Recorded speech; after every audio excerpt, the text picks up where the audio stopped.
Hoy, masakit yun ah. Ano sabi mo? Basketball court to eh. Hindi kayo dapat nagbe-baseball dito.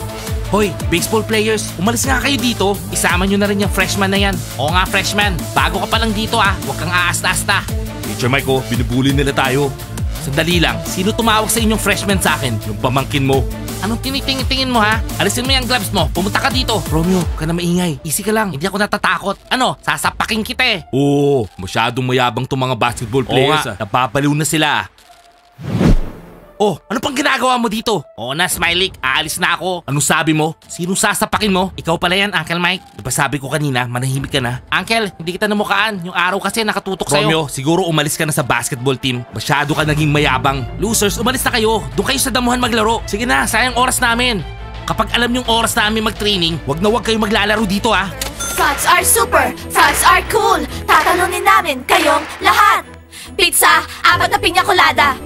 Eto na yung mga frogs. Alam niyo girls, ang malas ko naman. Malapit ako sa kanila. Naririnig ko yung mga boses nila nakakainis. Mainit pa naman ang ulo ko. Girls, pabayaan niyo na sila. Nagpapapansin lang yung mga yan.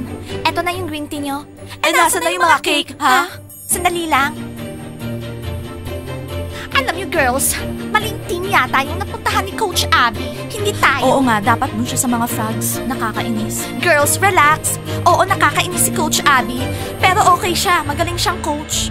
Anong magaling na coach? Wala nga tayong free time. Puro training ng training. Oo nga, nag-training na tayo sa labas ng 2 hours. Gusto pa niyang mag-training sa loob. Girls, don't worry. Mag-holiday na tayo sa country house. Mapapahinga na rin tayo sa mga training niya.